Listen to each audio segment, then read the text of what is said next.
సమయంలో మా శుభాకాంక్షలు మీకు తెలియజేస్తున్నాము. உலகமெங்கும் இந்த நாளை குட் ஃப்ரைடே என்று கொண்டாடி கொண்டிருக்கிறார்கள். లోకమంతా ఈ దినమును మంచి శుక్రవారం అని కొనియాడుతున్నారు. இந்த நாள் என்ன என்று பார்க்கும்போது ஆண்டவராகிய இயேசு கிறிஸ்து இந்த உலகத்திலே கல்வாரி சிலுவையிலே அடிக்கப்பட்டு மரணித்த நாள் என்று கொண்டாடுகிறார்கள். ఈ దినము ప్రభువైన యేసు క్రీస్తు వారు కొట్టబడి గాయపరచబడి కలువరి శిలువలో రక్తము కార్చిన మరణించిన దినముగా కొనియాడబడుచున్నది.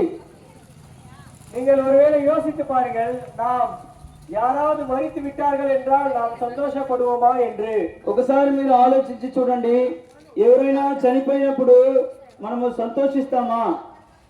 ஆனால் இவருடைய மரணத்தை உலகமே கொண்டாடுகிறது என்றால், అయితే ఈయన యొక్క మరణమును లోకమంతా కొనియాడుతున్నారంటే இதனால் நமக்கு ஏதோ ஒரு நன்மை இருக்கிறது என்று அர்த்தం. ఈ యొక్క మరణములో మనకి ఏదో మేలు ఉన్నదని మనకి అర్థమవుతున్నది. அது என்ன என்று பார்க்கும்போது, అది ఏమిటని మనం గమనించినప్పుడు வேதத்திலே ஒரு வார்த்தையை நான் வாசிக்கிறேன். పరిశుద్ధ గ్రంథము బైబిల్లో ఒక వాక్యం మేము చదివి చూపిస్తున్నాము.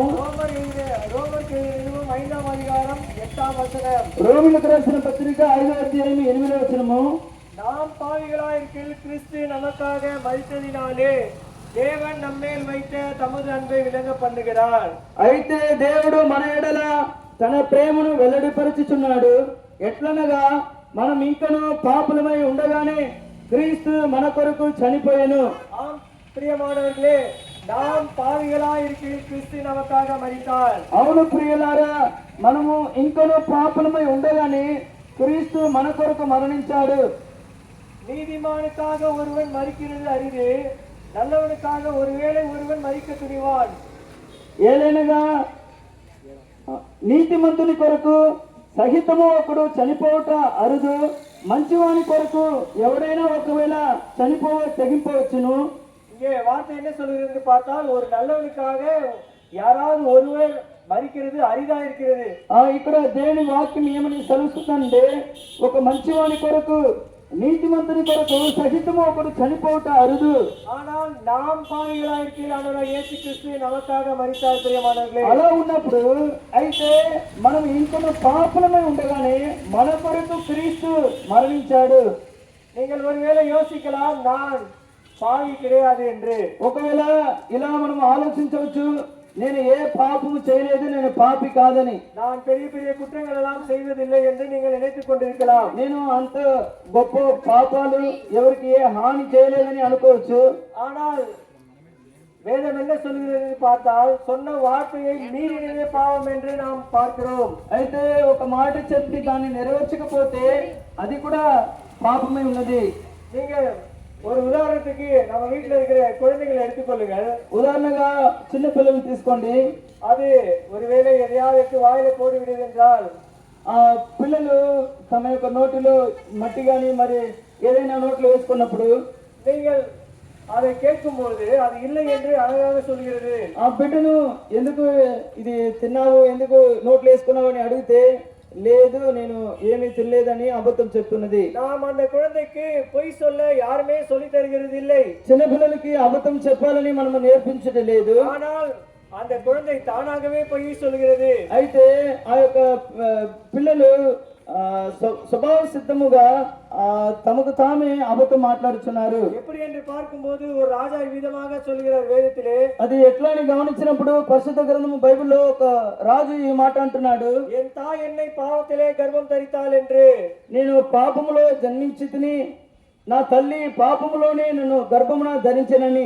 ஆகவே நாம் அனைவரும் பாவம் செய்து தேவனுடைய மகிமை அற்றவர்களாக இருக்கிறோம். பிரியமானவர்களே, అందువలననే ప్రియులారా, పరిశుద్ధ గ్రంథము బైబిల్ తెలియజేస్తా ఉంది, ఏ భేదము లేదు, అందరూ పాపము చేసి దేవుడు అనుగ్రహించే మహిమను పొందలేకపోతున్నారు. நாம் தேவனுடைய மகிமை அற்றவர்களாக இருக்கிறோம். இந்த உலகத்திலே ఈ లోకములో దేవుని యొక్క మహిమను మనము కోల్పోయిన వారముగా ఉంటున్నాము. ஆகவே தான் ஆண்டவராகிய இயேசு கிறிஸ்து இந்த உலகத்திற்கு வந்தார். మనము కోల్పోయిన మహిమను తిరిగి ఇవ్వడానికి కొరకే ప్రభువైన యేసుక్రీస్తు వారు భూలోకానికి మానవుడిగా వచ్చాడు. வந்தவர் இந்த உலகத்திலே நன்மை செய்கிறவராகவே சுற்றி திரிந்தார். ఈ భూలోకంలో ఆయన మానవుడిగా అవతరించి 33 సంవత్సరము మానవుడిగా జీవించి ప్రజలకు ఎన్నో మేలులు, అద్భుత ఆశ్చర్య కార్యములు జరిగిస్తూ వచ్చాడు.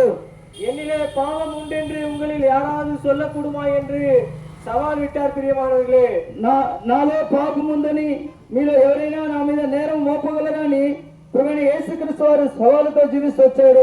ஒரு பாவமும் அறியாதவர், ఏ పాపము ఎరగని వాడు, பாவத்தை சகிக்க மாட்டாத சுத்த கண்ணன், పాపాన్ని సహించలేని శుద్ధమైన నేత్రములు కలిగిన వాడు. அப்படிப்பட்ட ஆண்டவர் எனக்காக உனக்காக என்னுடைய பாவங்களுக்காக நம்முடைய பாவங்களுக்காக கல்வாரி சிலுவையிலே தன்னை ஒப்பு கொடுத்தார் ప్రియమానవులే. అటువంటి పాపము లేని పరిశుద్ధ దేవుడు నీ యొక్క పాపము కొరకు నా యొక్క పాపము కొరకు కల్వరి సిలువలో తన రక్తము కాచి మరణించాడు. ஏன் அவர் எனக்காக ரத்தம் சிந்த வேண்டும் என்று நீங்கள் ஒருவேளை யோசிக்கலாம். ఒకవేళ మీరు ఇలా అనుకోవచ్చు, నా కొరకు ఎందుకు ఆయన రక్తము కార్చాలని. உலகத்தில் இருக்க எல்லா வேதத்திலும் என்ன சொல்கிறது என்று பார்க்கும்போது ரத்தம் சிந்துதல் இல்லாமல் பாவ மன்னிப்பு இல்லை என்று சொல்கிறது.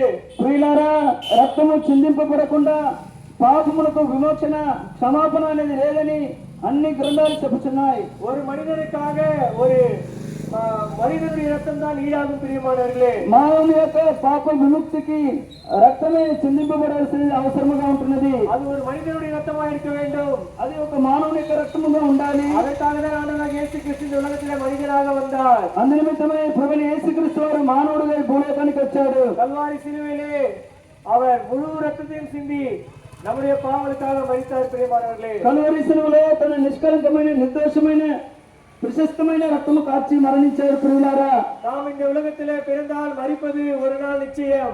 ప్రియులారా, ఒక దినమున ఈ భూలోకంలో మనము జన్మించాము. మనము కోరుకున్నా లేకపోయినా ఒక దినమున మనము మరణించవలసిన వారమే. நாம் இந்த நாள் வரையும் உயிரோடு இருப்பேன் யாரும் சொல்ல முடியாது. నేను ఇన్ని సంవత్సరాలు సజీవుడుగా ఉంటానని ఎవరు కూడా నిశ్చయంగా చెప్పలేరు. பேசிக் கொண்டிருக்கிறதா நாளை இல்லாமல் போகலாம். ఒకవేళ మాట్లాడుతున్నా నేను ఈ రోజు ఉండవచ్చు, రేపు ఉండకపోవచ్చు. ஆகவே நம்முடைய மரண நாள் நமக்கு தெரியாது. అందువలన మన మరణ దినము మనకు తెలియదు. ஆகவே நம்முடைய பாவங்களை நாம் இன்றே அறிக்கையிட வேண்டும் ప్రియమానవులే. అందువలన ప్రియులారా, ఇదియే మిగిలి అనుకూల సమయము, ఇదియే రక్షణ దినము.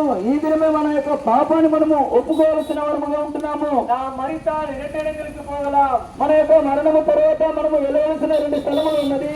பரலோகம் போக வேண்டும் என்றால் ஆண்டவராகிய இயேசு கிறிஸ்து மாத்திரம்தான் வழி. ఒకటి పరలోకము. ఆ పరలోకానికి వెళ్ళాలంటే ప్రభువైన యేసుక్రీస్తు వారు మాత్రమే దానికి మార్గముగా ఉంటున్నాడు. நானே வழியும் சத்தியமும் ஜீவனுமாய் இருக்கிறேன், என்னை இல்லாமல் ஒருவனும் பிதாவிடத்தில் வரான் என்று சொல்லியிருக்கிறார். నేనే మార్గమును సత్యమును జీవమునై ఉన్నాను, నా ద్వారానే తప్ప ఎవడును తండ్రి యొద్దకు అనగా పరలోక రాజ్యమునకు రాడు. ஆகவே பரலோகம் போக வேண்டும் என்றால் ஆண்டவராகிய இயேசு கிறிஸ்து மாத்திரம்தான் வழி. அவருடைய ரத்தத்தினாலே நம்முடைய பாவங்கள் கழுவப்பட்டிருக்க வேண்டும். గనుక ప్రియులారా, ప్రభువైన యేసుక్రీస్తు వారే ఆ పరలోక రాజ్యానికి వెళ్ళటానికి మార్గముగా ఉంటూ ఉన్నాడు. ఆయన యొక్క రక్తం ద్వారా పాపము క్షమింపబడి కడగబడితేనే మనము పరలోకానికి వెళ్ళగలము. ஒருவேளை நீங்கள் யோசிக்கலாம், நான் என்ன செய்ய வேண்டும், எங்கேயாவது போகணுமா, எதையாவது கொடுக்க வேண்டுமா என்று. ఒకవేళ మీరు ఆలోచించవచ్చు, దీని విషయమై నేను ఏమైనా చెయ్యాలా, ఏమైనా ఇవ్వాలని. நீங்கள் எதுவுமே செய்ய வேண்டியதில்லை பிரியமானவர்களே. இருக்கிற இடத்துல இருந்து முழங்கால் படியிட்டு ஆண்டவராகிய இயேசு கிறிஸ்துவே, நான் ஒரு பாவி என்று நீங்கள் உங்களுடைய பாவங்களை ஒற்றுக்கொண்டால் அவர் உங்களுடைய பாவங்களை கழுவி உங்களை పాపத்திலிருந்து విడుదల கொடுப்பார் பிரியமானவர்களே. ప్రియులారా, మీ పాప క్షమాపణ కొరకు, రక్షణ కొరకు మీరు ఏ క్రయము చెల్లింపవలసిన అవసరం లేదు. ప్రభువైన యేసుక్రీస్తు వారే మీ పక్షంగా క్రయాన్ని చెల్లించాడు. మీరు ఉన్న రీతిగానే యేసు ప్రభు దగ్గర, యేసు ప్రభు నేను పాపిని, నా పాపమును క్షమించుము, నీ రక్తం ద్వారా కడుగుము, నా హృదయంలోనికి రమ్ము అని అడిగితే చాలు. ஆண்டவராகிய இயேசு கிறிஸ்து மறுபடியும் வரப்போகிறார். ప్రభువైన యేసుక్రీస్తు ఆయన తిరిగి రానే ఉన్నాడు. அப்பொழுது எனக்கு ஏசப்பா பத்தி யாருமே சொல்லலன்னு நீங்க யாருமே சொல்ல முடியாது. ఒకవేళ ఆయన యొక్క రాకడలో నాకు ఎవరు కూడా యేసు ప్రభువుని గురించి చెప్పలేరని మీరు చెప్పడానికి అవకాశం లేదు. அதனாலே இங்க இருக்கிற கல்லு மரம் எல்லாம் கூட சாட்சி சொல்லும் பிரியமானவர்களே. ప్రియులారా, ఆ దినములలో ఈ యొక్క రాళ్ళు దుమ్ము ధూళి కూడా సాక్ష్యం పలుకుతాయి. ஆகவே ஆண்டவராகிய இயேசு கிறிஸ்துவின் ரத்தம் சகல பாவங்களை நீக்கி நம்மை சுத்திகரிக்கும். అందువల్ల ఈనాడు మీకు మేము తెలియజెప్తున్నాము, ప్రభువైన యేసుక్రీస్తు రక్తము ప్రతి దుర్నీతిలో నుండి మనలను పవిత్రులుగా చేయును. ஆண்டவராகிய இயேசு கிறிஸ்துவை விசுவாசியுங்கள், அப்பொழுது நீங்களும் உங்கள் வீட்டார் அனைவரும் ரட்சிக்கப்படுவீர்கள். ప్రభువైన యేసుక్రీస్తునందు విశ్వాసం ఉంచుము, అప్పుడు నీవును మీ ఇంటి వారును రక్షణ పొందుదురు.